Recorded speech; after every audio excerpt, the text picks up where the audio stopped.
पहले 57 मुसलमान कंट्री से लड़ना चाहिए। यहाँ पे टर्की बड़ा बड़ा भाषण दे रहा है, हम ये कर देंगे, हम वो कर देंगे, फलाना कर देंगे, ढमकाना कर देंगे। वहाँ पे तेल दे रहा है इसराइल को। इजिप्ट बड़ा बड़ा भाषण दे, इजिप्ट वहाँ पे गैस दे रहा है। यहाँ पे दुबई देखो कितना बड़ा दोगला कंट्री है दुबई। यहाँ पे सबसे ज्यादा जाने वाला कंट्री का इकोनॉमी को स्ट्रॉन्ग करने वाला मुसलमान है। आज दुबई वहाँ पे पार्किंग दे रहा है अमेरिका को। 57 मुसलमान कंट्री होने का बावजूद फलस्तीन का बच्चा रो रो कर ये कह रहा है, ये नहीं कह रहा है यमन बचाओ, जॉर्डन बचाओ, इराक बचाओ, ईरान बचाओ, टर्की बचाओ, किसी का नाम नहीं ले रहा। बच्चा रो कर कह रहा है कि पुतिन का नाम ले रहा है, बच्चा रो रो कर चाइना का नाम ले रहा है। कहा गया तुम्हारी गैरत मर गई क्या? कल तुम्हारे घर के माँ के साथ बीतेगी, तुम्हारे बच्चों के साथ बीतेगी, तब तुम क्या बर्दाश्त कर पाओगे? उन गोबर भक्त, अनभक्त, कांड भक्त को पूछना चाहता हूँ, तुम्हारा अब्बा तो पहले इजराइल को सपोर्ट किए, तुम भी पीछे पीछे निकल गए, अब तुम्हारा अब्बा फलस्तीन को सपोर्ट कर रहे हैं। क्या करोगे? तुम तो बाप भी बदलते हो, प्रधानमंत्री बदलते हो, सब बदलते हो, तो अब तुम किसके पीछे दौड़ोगे? रनौत जी कहते हैं अलीगढ़ का मुस्लिम यूनिवर्सिटी का जो है जो देशद्रोही है। अरे कंगना रनौत, आप तो खुद 14 के बाद पैदा हुई है, आप तो 14 के बाद आपको आजादी मिला। आप ऋतिक रोशन का नहीं हुआ, क्या देश को होइएगा? पहले आप अपने स्टेट क्लियर कर लीजिए, फिर दूसरों को बोलिएगा। पैदाइश हो ना आपके अंदर थोड़ा मर्दानगी है ना, तो सिर्फ ज्यादा नहीं, हिंदुस्तान का मुसलमान को वीजा दे दो। इजराइल को मिट्टी से नहीं मिटा दिया तो हम बता दें कि मुसलमान नहीं है।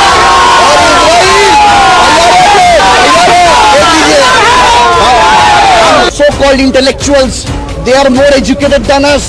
They call us, ये क्या कर रहे बेवकूफ लोग हैं, चिल्ला रहे। प्रोटेस्ट का ताकत अगर तुमको देखना है ना तो पश्चिम बंगाल का मुख्यमंत्री से देख लो, प्रोटेस्ट करके पाकिस्तान का पावर को उखाड़ दी। प्रोटेस्ट करके हमारे सिख भाई जब वहां पे तानाशाही वाला मोदी जी, जब किसान जब सड़क में बैठे थे तो 6 इंच का सीना वाला, 56 इंच ने 6 सुगल दिया उसका सीना, तो 56 इंच का 6 इंच का सीना वाला मोदी भी पीछे हटे। कुछ कलकत्ता का बड़ा बड़ा रेस्टोरेंट अरसलान हाजी साहब और भी बड़ा रेस्टोरेंट में चेतावनी दे रहा है इसके मकबूल, अगर आप इजरायली प्रोडक्ट वहां से नहीं हटाए तो मीडिया लेकर सब आदमी लेकर जाकर बॉयकॉट करेंगे। देखिए इजराइल जो जिस कोख से पैदा हुआ, शायद उस कोख में लोगों को पता नहीं था कि इंसानियत होता है कि नहीं, तो बेइंसानियत कोख से शायद पैदा हुआ है। और सबसे पहली बात मैं कहना चाहता हूँ जो 57 मुस्लिम कंट्री है उनका हुक्मरान को जिंदा दफना दो, क्योंकि तुम तब से लेकर खाली बोले जा रहे हो हम ये करेंगे, हम वो करेंगे, फलाना करेंगे, धमकाना करेंगे। अब तो लड़ाई हमको लग रहा है इजराइल से पहले 57 मुसलमान कंट्री से लड़ना चाहिए। यहाँ पे टर्की बड़ा बड़ा भाषण दे रहा है, हम ये कर देंगे, हम वो कर देंगे, फलाना कर देंगे, धमकाना कर देंगे। वहाँ पे तेल दे रहा है इसराइल को। इजिप्ट बड़ा बड़ा भाषण दे, इजिप्ट वहाँ पे गैस दे रहा है। यहाँ पे दुबई देखो कितना बड़ा दोगला कंट्री है दुबई। यहाँ पे सबसे ज्यादा जाने वाला कंट्री का इकोनॉमी को स्ट्रॉन्ग करने वाला मुसलमान है। आज दुबई वहाँ पे पार्किंग दे रहा है अमेरिका को, अपना जो वॉर का जो एयर जेट होता है वॉर के लिए उसको पार्किंग दे रहा है। आज बताइए क्या आज 57 मुसलमान कंट्री होने का बावजूद फलस्तीन का बच्चा रो रो कर ये कह रहा है, ये नहीं कह रहा है यमन बचाओ, जॉर्डन बचाओ, इराक बचाओ, ईरान बचाओ, टर्की बचाओ, किसी का नाम नहीं ले रहा। बच्चा रो कर कह रहा है कि पुतिन का नाम ले रहा है, बच्चा रो रो कर चाइना का नाम ले रहा है। कहा गया तुम्हारी गैरत मर गई क्या? कल तुम्हारे घर के माँ के साथ बीतेगी, तुम्हारे बच्चों के साथ बीतेगी, तब तुम क्या बर्दाश्त कर पाओगे? तुम्हारा जमीर नहीं है। मैं टर्की हुक्मरान को सलाम करता था पहले रजब तैयब एर्दोगान साहब को, आज सबका दोगलापन सामने आ चुका है। मेरा लड़ाई हमेशा गैरों से नहीं होता है, लड़ाई मेरा हमेशा अपनों से होता है कि अपने जो है दलाल बन चुके, दोगला बन चुके। आज हिंदुस्तान का मुसलमान 40 करोड़ मुसलमान है, एनआरसी आता है, सीए आता है, यूसीसी का बात होता है, हिजाब का बात होता है, तो हमारे माँ बहनें और हम खुद, क्योंकि हमारे बहन का हिजाब पहनने से रोका ही है। अरे मेरे भाई फलस्तीन में तो हिजाब तो छोड़ो, माँ का पेट का बच्चा को काट के निकाल रहा है, लेकिन तुम्हारा जमीर नहीं जाग रहा है, तुम्हारा इंसानियत नहीं जाग रहा है। अभी भी तुम किस चीज का इंतजार कर रहे हो? कब निकलोगे? कौन सा दिन निकलोगे तुम? कतर कह रहा है हिंदुस्तान के कन्वर्टियर मुसलमान को इस विषय में बोलने की जरूरत। कतर का बाप तो कतर जो बादशाह का बाप तो यहाँ पैदा हुआ था नागपुर में, इसीलिए ऐसा बोल रहा है। वो तो खुद अमेरिका से कन्वर्टेड पैदाइश है। अरे कतर जो बोले, कतर का बादशाह बोलेगा, इसके मकबूल थोड़ी वो मानेगा भाई।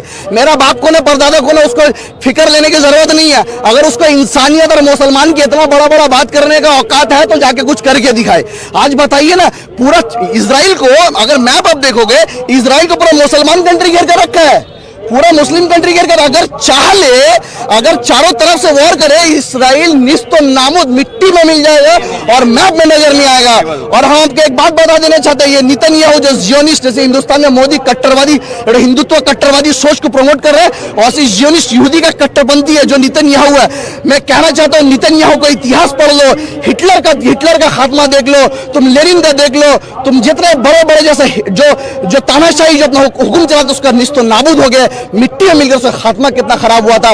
इवन हिटलर भी बोला था, जब यहूदी को पकड़ पकड़ के मार रहा था, हिटलर बोला था नहीं, कुछ गीदड़ को कुछ कीड़ा को रख दो, आने वाला दुनिया देखेंगे यहूदी कौम कितना खराब है।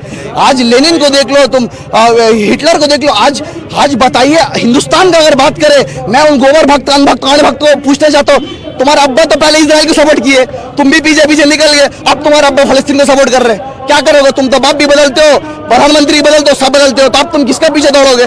अबे तुम इतना बड़ा बेवकूफ हो, तुम जिसको सपोर्ट करने निकलते हो हिंदू लोग को नहीं पसंद करता है, हिंदू को पसंद नहीं करता वो कौन है? तुम उनको सपोर्ट करते हो। आज जो मुसलमान, हिंदुस्तानी मुसलमान, हिंदू मुस्लिम सिख ईसाई भाई भाई का बात करता है, एकता का बात करता है, आज तुम उस मुसलमान को मार रहा बोल के तुम उसका खिलाफ में तुम उतर रहे हो, शर्म आना चाहिए। और आज में सचिन तेंदुलकर, ये बड़े बड़े जितना पब्लिक फिगर है, केरला में बम ब्लास्ट होता है जिसमें 2 जान जाता है, पीवी सिंधु तुम लोग का ट्वीट आ जाता है, मणिपुर में जब मरता है किसी के आज 2 से 3 महीना हो गए तब तुम्हारा ट्वीट नहीं आता है। और मैं गोदी मीडिया का बात करना चाहता हूँ, आज मीडिया तुम इजराइल करते रहे, तो आज बताइए एक मीडिया है जो बोलता है कि 500 का नोट चीप है, जो चीप अभी मिला ही नहीं है, 2000 का नोट में चीप है, जो चीप मिला नहीं। और अर्नब गोस्वामी बोलते ड्रग्स दो, उसको ड्रग्स चाहिए।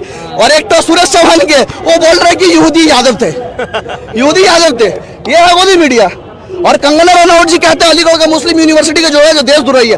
अरे कंगना रनौत, आप तो खुद 14 को पैदा हुई है, आप तो 14 को आपको आजादी मिला, आप ऋतिक रोशन का नहीं हुए, क्या देश का होइएगा? पहले आप अपना स्टैंड क्लियर कर लीजिए, फिर दूसरों को बोलिएगा। आप हमसे मत छड़िए, हम जुबान की आतिश नुमाई ऐसा करेंगे ना, तुम्हारा कान का पर्दा फट जाएगा। अब मुसलमान बोलने सीख गए, तुम हमारा आवाज दबाओगे? अरे हमको दबाते दबाते फिरौन चला गया, कारून मिट गया, यजीद मिट गया, इस्लाम ना मिटा था ना कभी मिटेगा, इस्लाम हमेशा जिंदाबाद रहेगा।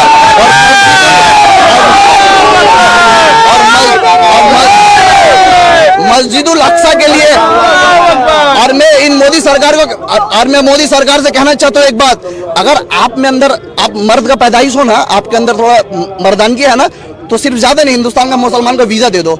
इजराइल को मिट्टी से नहीं मिटा दिया तो हम बता दें कि मुसलमान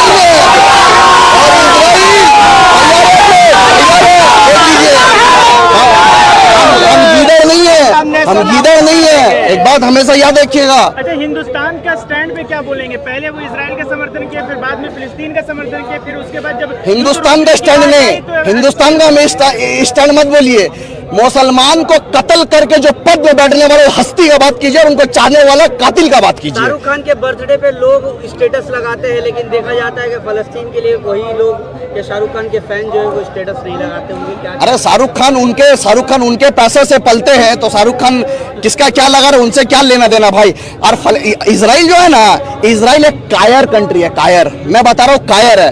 अगर मर्द का बच्चा होता ना इजराइल, तो अमेरिका को नहीं बोलता अब्बा बचाओ, इसको नहीं बोलता यूके को अब्बा बचाओ, समझ में आ रहा? जब इराक थोड़ा धमकी देता, अभी तक तो धमकी दिया, तुम्हारा फटी पड़ी है। अरे तुम कैसा कायर हो कि तुम जो रूल होता है, जब जंग होती है उसका एक रूल होता है, तुम शेल्टर में बम मार रहे हो, अस्पताल में बम मार रहे हो, बच्चों को मार रहे हो, पानी बंद कर दिया, इलेक्ट्रिसिटी बंद कर, सब कुछ बंद कर दिया, और तुम बोलते तुम मर्द है, तुम हिजड़े हो। मेरे साथ जीतू भाई है, आज बताइए जो एकता है हिंदुस्तान का, ये एकता को कोई माइकल लाल पैदा नहीं हुआ कि हमारे एकता को खत्म कर दे। आज इन जालिम हुकूमत के खिलाफ हम हिंदू मुसलमान सिख ईसाई हमेशा लड़ते रहेंगे। यही वो सिख किसान जो लोग मैं कहना